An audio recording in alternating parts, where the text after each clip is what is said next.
Hello everybody, welcome back to Cocktails and Rocktails with me, your most notorious groupie, Alice Rouse, author of We've Got Tonight, and these other little ebooks right here. You want to be a groupie? Check those out. They're fun, they're tongue-in-cheek, but they are true. So check out these books, and as always, I want to say thank you so much to everybody for all the love, all the support, the amazing community we have going on here. I just can't thank you guys enough. It's absolutely amazing meeting all the new people and everything you're sharing with me. And because you guys are that way, what I'm going to be sharing for you today is another episode, because it's a blackout podcast episode. I'm going to start calling my podcasts. And who is my favorite podcast mate? And you guys is too, that's going to be making a bigger appearance when we actually do get the podcast going. Say hello, Kristen. Hi. Everybody, we got Kristen back today. So what are you drinking, Kristen? Well, it was morning, but it's Sunday fun day, so, of course I have a mimosa. Let's see, I've got the margarita. Together we can have a champorita. That's what I call a margarita and a mimosa mixed. That sounds amazing. Yes. Amazing. Amazing. Okay. We got something cool going on. And ladies and gentlemen, we are going to be talking, and Kristen and I are playing, we're on video, but I couldn't get my audio to work when I was recording the video, so we're playing with our little screen settings. We'll put pictures around sooner or later. But yeah. Today, Kristen and I are going to be talking about rockstar mental health.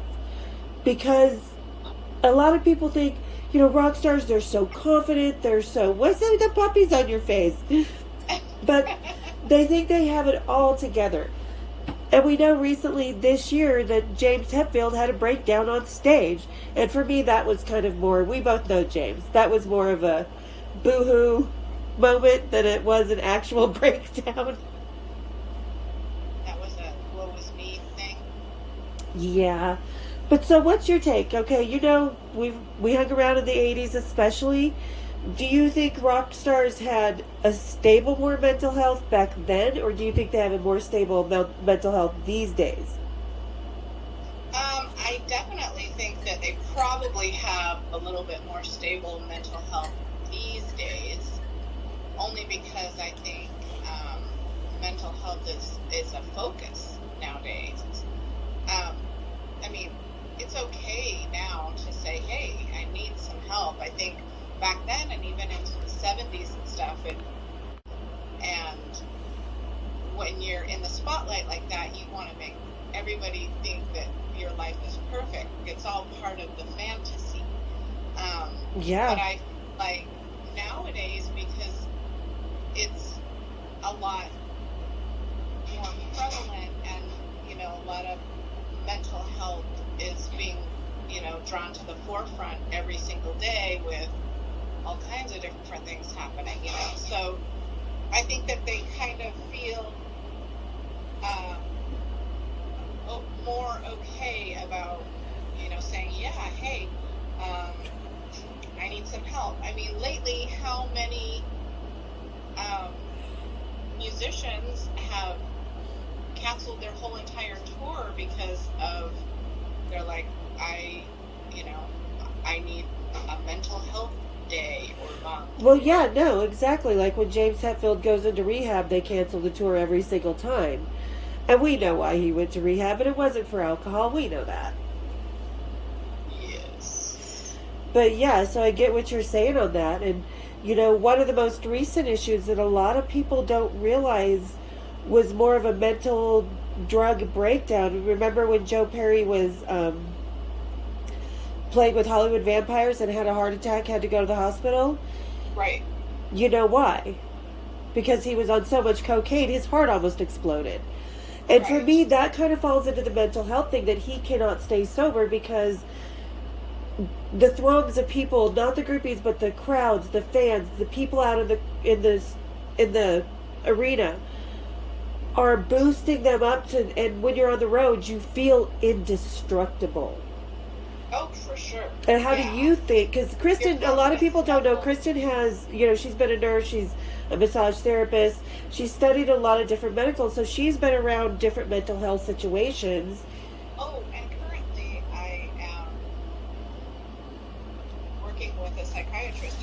just doing IV ketamine. Oh, you're doing the K. I'm not doing it, but my Well, patients but are. so how do you feel about that? You know, because back when I did K, it was the club kids with Michael Alec who, you know, their drug dealer, and Oh, but now it's like a healing drug. yeah, definitely. I've been doing this for probably about a year and a half now, and it works. It either helps people that have literally gone through every single type of treatment, medication for, recurrent depression and anxiety. And sometimes it's really hard for people to find something that works and works long term. And even if it does work long term, sometimes at some point it stops working. And so, it can be really hard for some people to find the proper support, therapy, medication, and everything. So I'm finding that ketamine is really either helps their current medication work better, or after full 12 sessions, they're able to sometimes even come off of their antidepressants and anti-anxiety medications. I'm not a doctor, so I'm not recommending that you do that, but I think that I'm seeing wonderful results. Well, you say you work and you live in LA. Do you know of any names or faces in the music industry that do take this? I mean, I can't really say, but I mean, yes or no? Yes, I do. I mean, yes. And do you think it helps them? Yes. 100%. And here's my question, because, with all the allegations, like, against, here's another aspect we can look at, I should say, with all the allegations, like, against Marilyn Manson happening, and my opinion is this is where the mental health really suffers for certain rock stars. So there's no more, like when I was in Vegas and I knew them, I was calling Marilyn Brian, like he was still Brian. But his mental capacity has allowed him to slip into the full Marilyn Manson character without, and completely ditching Brian, the actual human being. How do you feel about that kind of aspect of the rock stars just slipping in, losing their humanity and just becoming that rock star?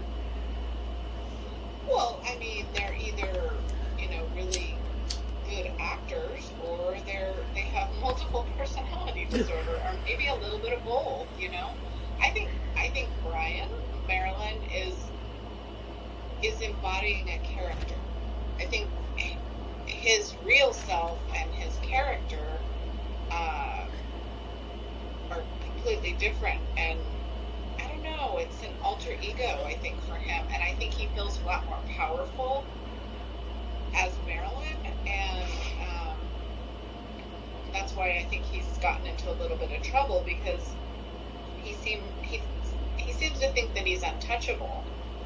Well, and that's another thing I wanted to approach, because one of the things on the road, and especially when there's a wreck or someone, like Taylor just died, from Foo Fighters and all that, because we all think we're invincible on the road, we're untouchable. And how do you think that plays into, like you said with like Brian and stuff, we're untouchable? Oh, I think that when you get to a certain celebrity status, that there's no way that you can't feel untouchable. You know what I mean? It's kind Absolutely. of like, put any regular, normal, run-of-the-mill person in a situation where they have some kind of craft, or I don't know, nowadays it's, TikTok stars or something, where you're totally not famous, and then 6 months later, you are, like, famous. Like, and that absolutely affects.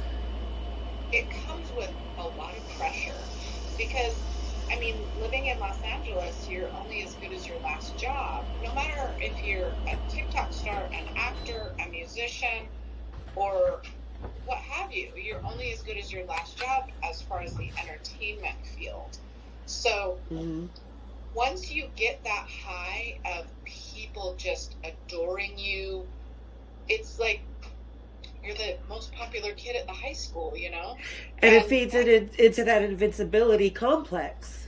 Right. And if you've noticed, and we probably both know people that we knew them before they were famous and now they are. Well, I was just talking about, because I was filming when you were texting me earlier, I was filming about Digital Underground, and Tupac was the beginning, and I was talking about how I saw Tupac at the very beginning when he was Right. young and fresh and hungry and passionate, and then I was living in Vegas when he died, and it was just such a different being.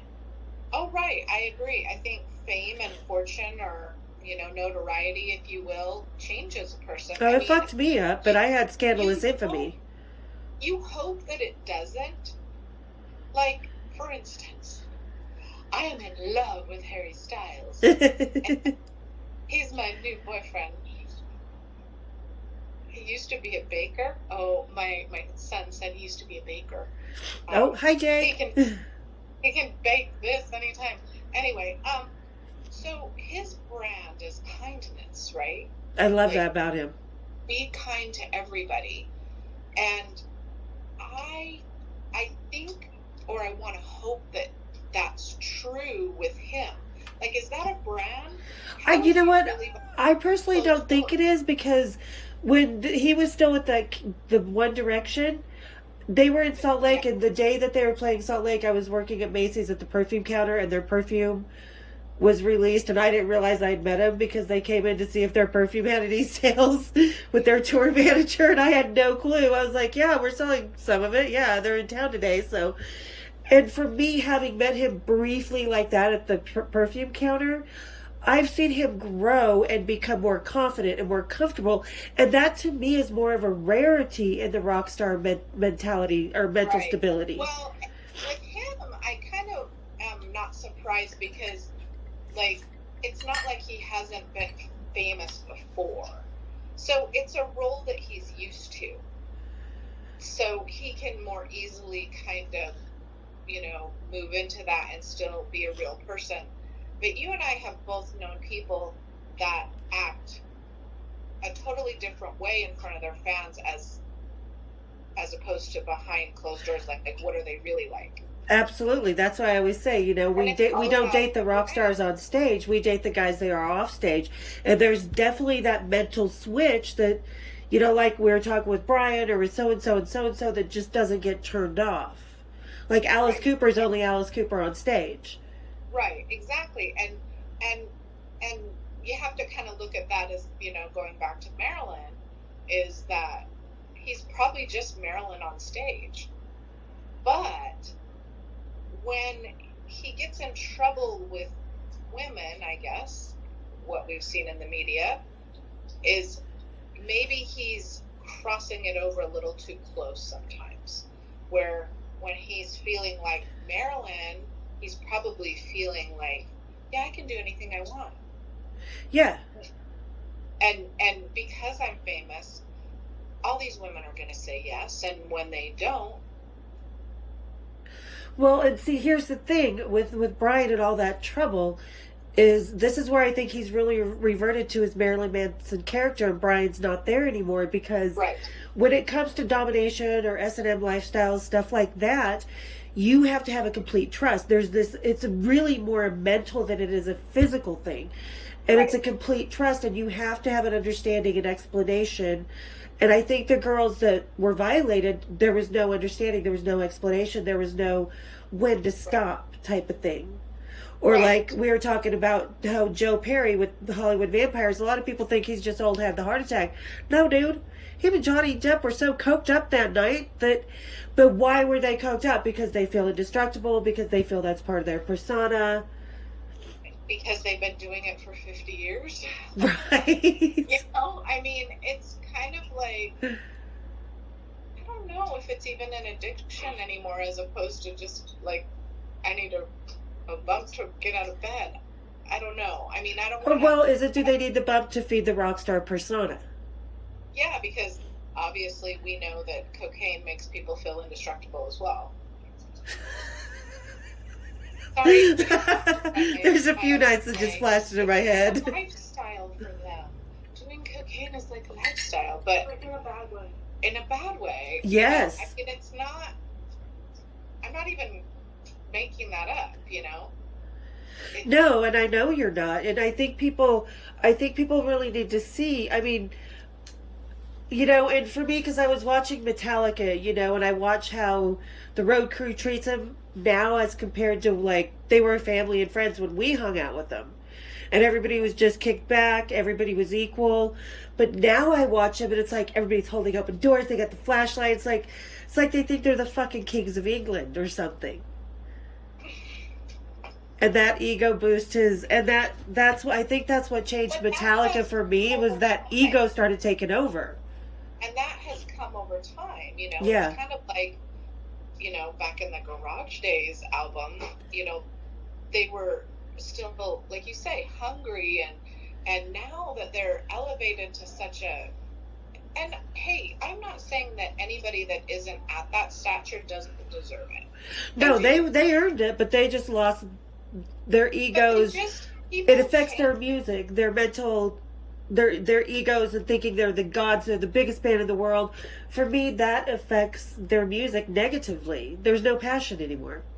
It can, and I also think that, they're probably, when they get to that status, it becomes a job and a business to them, which is fine.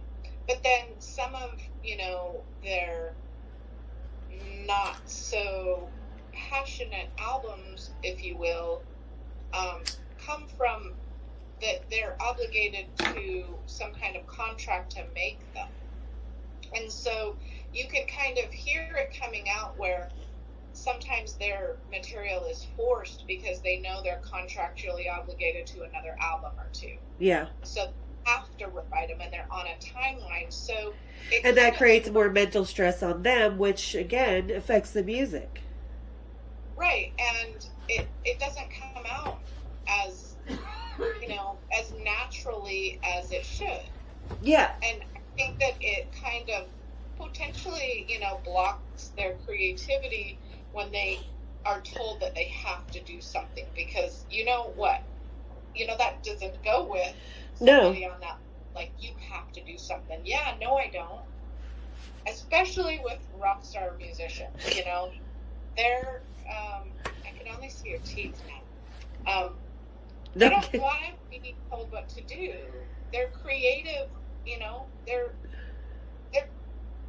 creative entities, It's like when you tell them that, hey, I want the album to sound like this, they're like, but that's not really your decision. But there is a lot of behind the scenes producers and professionals who know the business as well, that are telling them that, and then they kind of get stifled in their flow. Yeah. And that right starts the mental spiral. And that right there is really hard mentally for them. Yeah. Because before, in the beginning, why, the reason that people took notice and, liked their music or their craft is because of what they were deciding to put out to the world. Yeah. And so you see, it's kind of like they're really passionate at the beginning, and then they get famous, and then their music kind of waffles a little bit, and then they wake up and go, we don't need a record company to release an album because we're too big now. Yeah. Let's just do, and then they come back to their roots. And their egos, it's like their egos go on these roller coasters. Yeah. But, and, we've both been backstage after a show that's been really amazing. The energy's kicking. And we've watched these musicians come off stage because they are on a constant mental roller coaster, because they come off stage and they have this total emotional crash from that incredible energy. So we've had to sit there and watch some guys, get moody or cry or whatever, go down in the dumps off that stage. I mean, a lot of people would be like, oh, woe is me. But there's a lot of pressure in that position, because you have an arena or a stadium or an amphitheater full of fans that are expecting a certain level of performance from you, and you give it. Yeah. But it's almost like, who, and I'm not saying, I think, backstage experiences for people that aren't normally back there are really special when you get to meet, whoever is your, but how many times have they said, I really don't want to do the meet and greet, I'm too tired. Yeah, and they have to They still have to be on for their fans. It's like they always have to be on for their fans. Actors, musicians, they have to be on for their fans. And when do they get to turn it off? I mean, and when they do turn it off and act like a normal person, there's a photographer catching it and putting it in a magazine, making them look like in a bad light.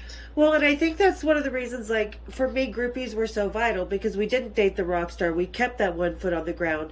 We knew how to handle that crash coming off the stage, or, the fight between the band, whatever, or woe is me, my girlfriend broke up with me because I was fucking groupies. Oh, too bad, motherfucker. Well, you made a choice. Yeah. You both made a choice. I mean, it was funny. I was Nikki Sixx posted something the other day, and he said, I saw your response, your comment on it, yeah. Why do bands always get into disagreements? And I lead singer syndrome. Back to him, and I said, well, Nikki, you've been in this business long enough. Like, why do you think bands, because why should I know why bands have disagreements? You're in a because band. It's a brotherhood, and the egos start to play. This is where the mental health kind of starts to fuck with them, because, like, Metallica couldn't go on tour for a lot of years unless James Hetfield said so. Or I can't go on tour because I need to do this. And then you have Lars, who also, he's like the businessman of the band, going, well, but this is what we need to do. Or, like when John died, you have crews. So it's not just, you start getting these egos that start struggling with each other, It's almost like families that are fighting over a will or a probate or something, And then nowadays, with social media and everything, that has definitely got a way, good and bad, on anybody that's in the public eye. Yeah. Because their comments are there, and they're good ones and bad ones. And I know a lot of people in the entertainment industry don't, they don't look at the comments or whatever. But, sometimes you just can't help but look at the comments. And then trust me, I know. Like I said, going through what I went through, it changed me. And I still have not been the same. And I still have breakdowns when I see hooker, prostitute, druggie, murderer, because that affects my life. So I can understand the breakdowns that they can have periodically, Sure. Being in the public eye is hard. It is so much pressure. Like I said, it's like constant pressure to keep your fans happy, to keep just the regular media happy, to keep, you're doing everything you can to keep the PR as good as it can be. Everybody, good PR, bad PR, it's all good PR. Yeah. But, for instance, like currently Lizzo is being accused of, a harassing work environment. And, sometimes I think, okay, but I don't know. The people that were in that work environment, do they understand, like, how hard it is to be in the music industry? And the one person that every one of those people is relying on. Because that fucks with them mentally. Like I said, when The Who died, they couldn't cancel that tour because they had a whole road crew, they had insurance. So people don't realize that star standing on that stage is basically the corporation, the CEO of the corporation, the chief financial officer, everything. And that is so taxing mentally.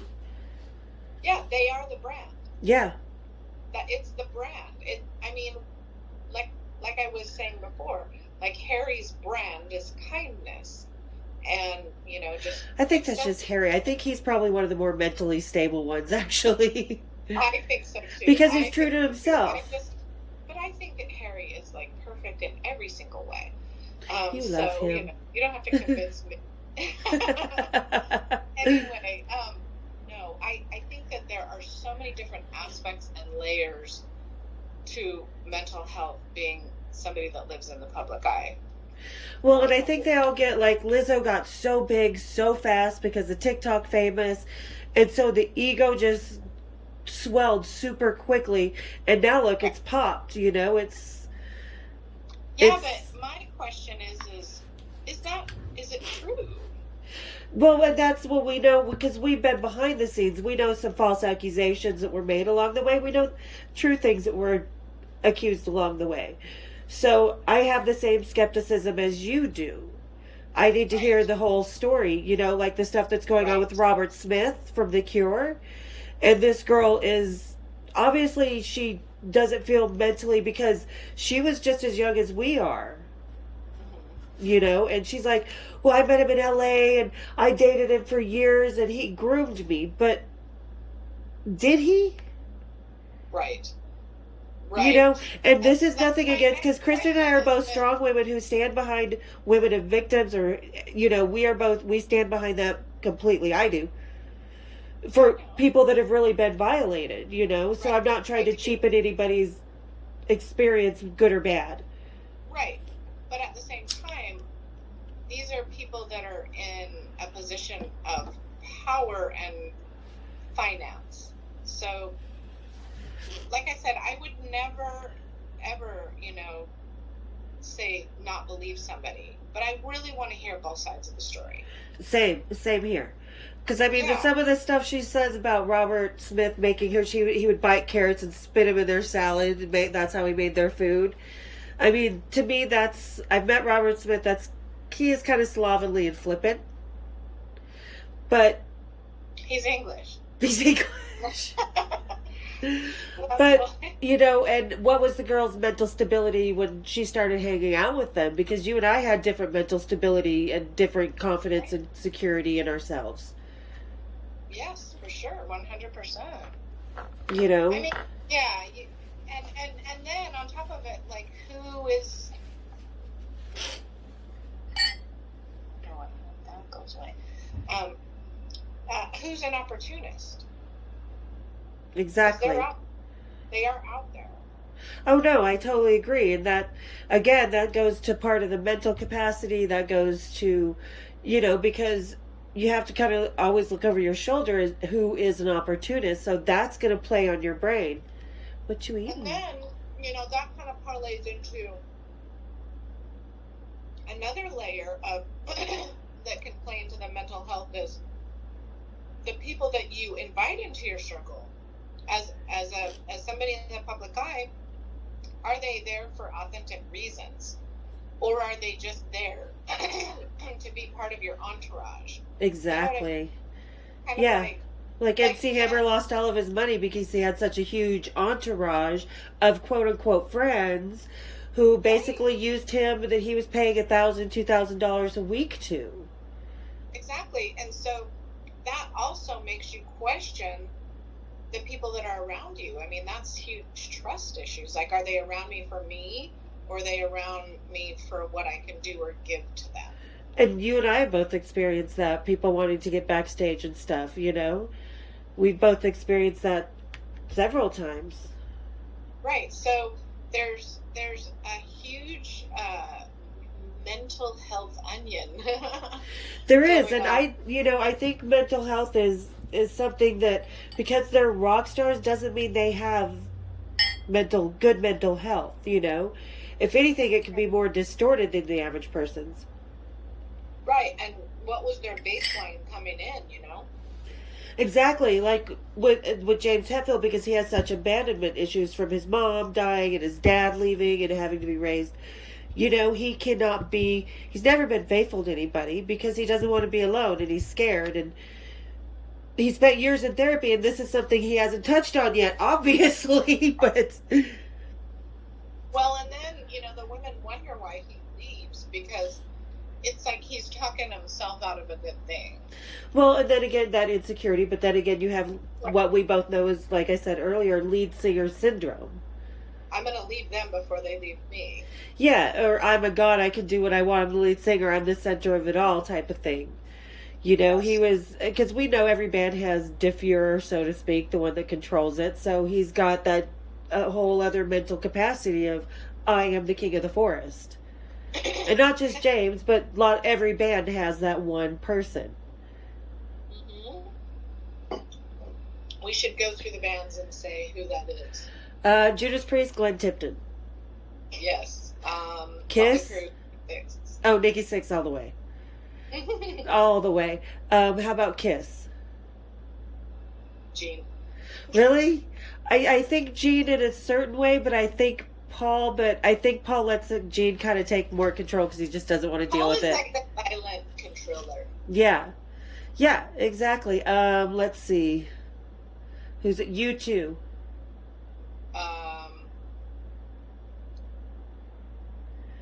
I'm torn between Bono. Bono, but I don't really think it is. I kind of think it's The Edge myself. I think you're right. Yeah. Yeah. Okay. He's kind of the one. Def Leppard. Ooh. Van Halen. Oh. Def Leppard. Def Leppard is, I think, Joe and Phil. I was just going to say Phil Collins. Yeah. Yeah. Yeah, I think Phil is probably a big driving force. Phil's the smartest one. Yeah. Who did you just say? Oh, who were we talking? Oh, Van Halen. I think it's more Alex Van Halen, actually. I think he's probably the smarter, kind of drove the business as to where Eddie was the creative. But then David Lee wanted to be both of those rolled up lead singer syndrome. Yes. Yeah, because he kind of was the cock of the walk. Megadeth, we all know it's Dave Mustaine. All the way. Because all the rest of the guys are just hired hands. Yeah, he's pretty much. This is my band, you're just getting into it. Who else? Kiss, Judas Priest. Oh, Iron Maiden. Oh, that's a good one. Eve. I was going to say Steve, but, sometimes it's Bruce Dickinson because I'm not going to go in there. It's like there's that struggle between them. I'm not going to go to the studio when you want me to go to the studio. You don't control this band. That's where the fights come from. But then Steve's like, wait, what? I write all the music. Right? Do you remember seeing his daughter Lauren backstage as a baby? So about 10 or so years ago, I met Judas Priest, and when they had that girl DJ in between, DJing heavy metal, do you know who that was? That baby we saw backstage, Steve's daughter. Oh my gosh. Yeah, I was like, holy shit, are we that old? Now that fucked with me mentally. But yeah, and I think the person, in Metallica, it's definitely James. People think it's Lars because Lars is the most business astute, but it's James because he's the most stubborn, spoiled lead singer syndrome. Totally. Yeah. And what? Ooh, Jake wants to know who's the most spoiled band. Oh, that's a good question. We can name a few people. Bon Jovi, back in the day. Oh, yeah. Bon Jovi was back in the day, absolutely. They are totally spoiled. Yeah, they were just prissy boys. Oh my gosh, but they knew, they came in so early to that game, that whole 80s rocker, big hair spandex game, that they were like in it the longest. They were elevated as a band. Yeah. We get all the best girls. Well, that and it's just they were elevated publicly by their fans because they aren't that great of musicians. Right. And I think as far as musicians go, they have a healthy idea of what they are. Like Bobby Dahl from Poison said it best. He never aspired to be the greatest musician. He just wanted to be a rock star. Right. Yeah. Right. And I think I think he's probably the most stable one out of that band. Out of Poison? Yeah. Yeah. Yeah. Absolutely. Absolutely. All right, ladies and gentlemen, I think we're going to wrap it up. But that's what Kristen and I feel. I mean, we've been around this world a lot. We've seen breakdowns, we've seen the highs, we've seen the lows, we've seen the boring nights in between.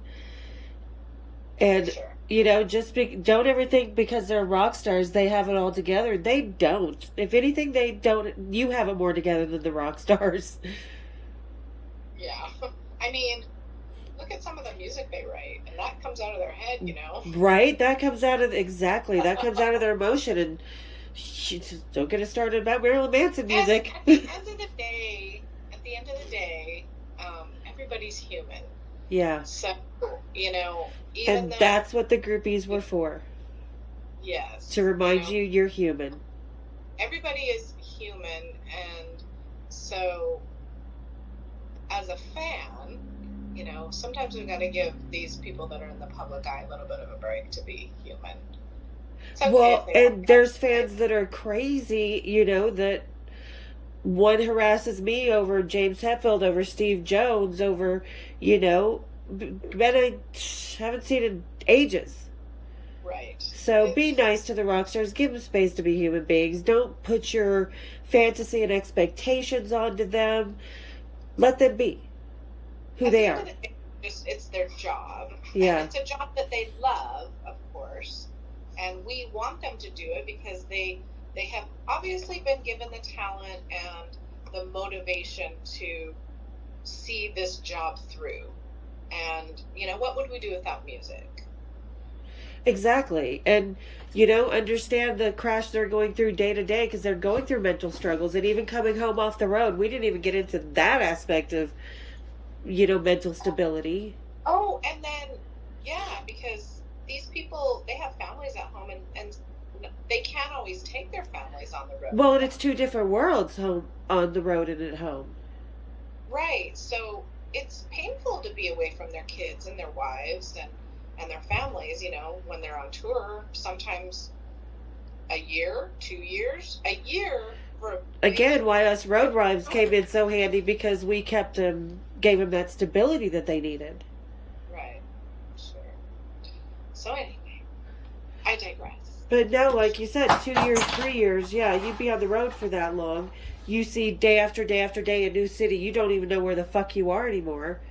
Right, and your family's at home because, you know, like I said, they can't always join you on the road. You know, if you have that are in school, mom has to stay home, and, you know, they have to, because the families of these people have to lead a normal life. And, you know, so. Well, we knew a lot of them before they had the families. So they didn't have anybody. They went from being surrounded by 100 people, always having someone to talk to going home alone. Right. So that was another whole mental crash, getting off the road, you know? Oh, yeah, because it's definitely a different reality. We all experience it. Mm-hmm. Yeah. So be kind to each other. Yeah, just be kind to each other. Don't put your expectations onto these musicians. Let them be who they are on the stage. Let them be who they are off the stage. What? Oh. Jake is my director today. Oh. Where I see a lot of pressure, I know this isn't like rock star stuff, but in the K-pop industry, it's like a lot. They put a lot of pressure. They're basically like indentured artists. I mean, yeah, he's right. Jake is absolutely right. Talk about being groomed. Yeah. No, I've read horror stories about that. Just absolutely right. Your son is so right. Yeah. Just like they can't do. From the mouths of babes. Even, you know, the younger generation sees how, you know, the entertainment industry treats, you know, treats young people. Well, it's a machine and they're a product. Like you said, they're a brand, they're a product. They try and squeeze everything out of them. With K-pop, you have to weigh a certain thing, you have to look a certain way, you have to practice it. And they take 90% of the money from the artists who are actually doing all the work. Right, and they start grooming these kids in these K-pop schools. Yeah. And they're like very young, like 3, 4, 5. Oh, wow. I didn't realize they were that young.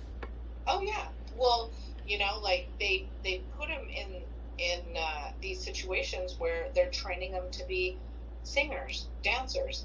You know, so by the time they're like in their early teens, they're all, you know, they're like little robots. It's like rock star concentration camps. It is. It's true. It's, yeah, I feel like they're total prisoners in that industry because I've watched a few things on it. Just sort of happenstance came across. I'm like, huh, interesting. You know? Yeah, And it's one thing so to be disciplined by choice. It's a whole other thing to be forced into something. I agree. You know, I definitely agree. So, I mean, I just think that regardless of whether you're a rock star or not, wherever you are in the world, just always make sure that you're doing self-care, taking care of your mental health, asking for help if you need it. I mean, there's so many resources out there for whatever you're going through.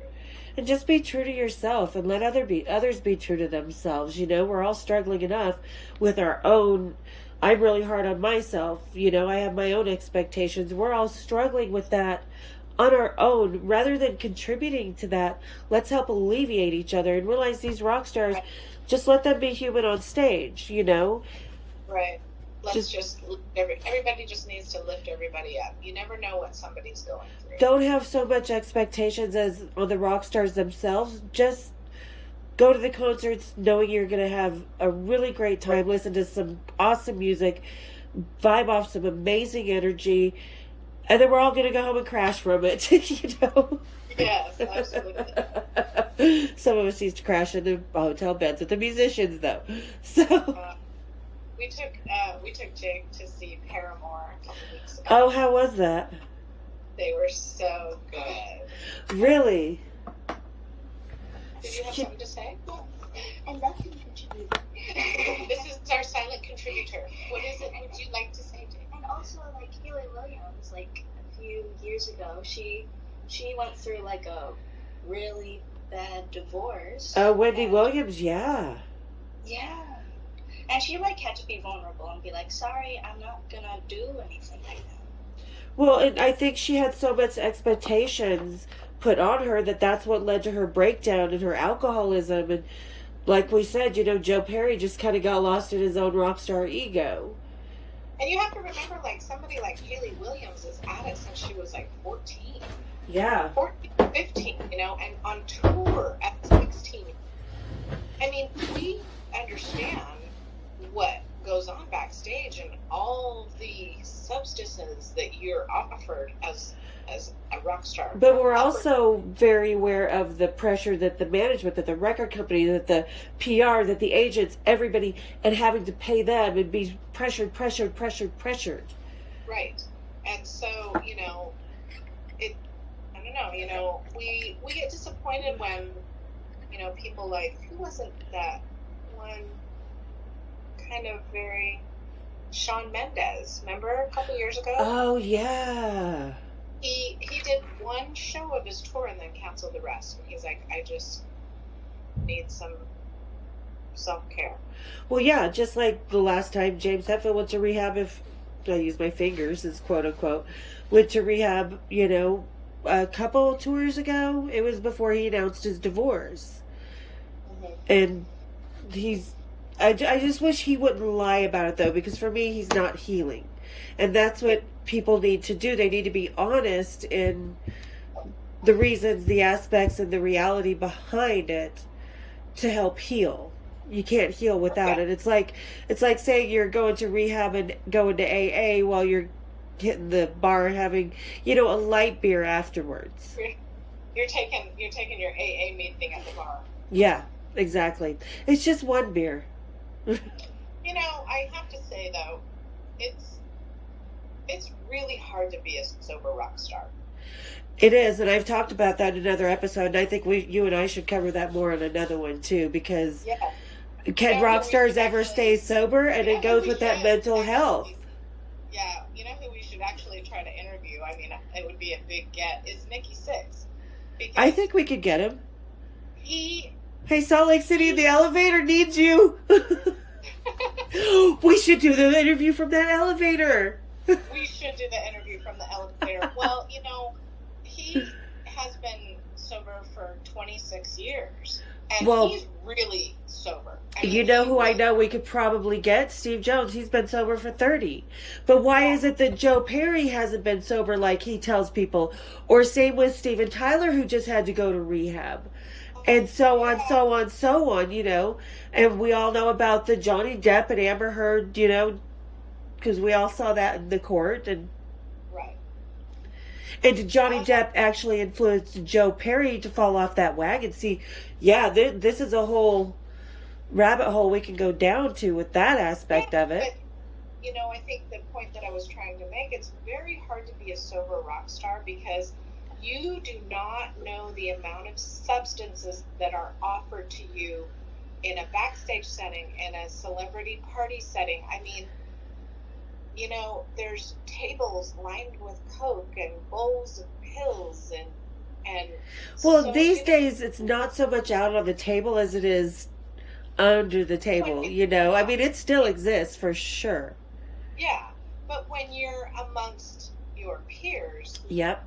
I guarantee if you know everybody that's in that house or at that party, it is out on the table.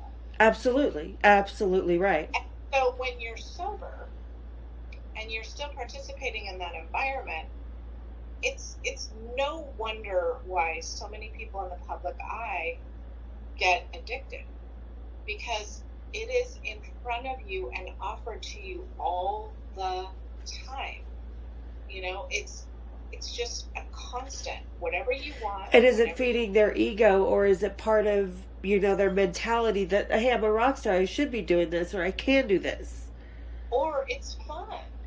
You know? I mean, Yeah. it's fun. It's just, you never know who's going to be able to do a line every night and be able to handle it, or the person who's going to do one line and become an addict. Well, exactly. And at what point does it stop becoming fun?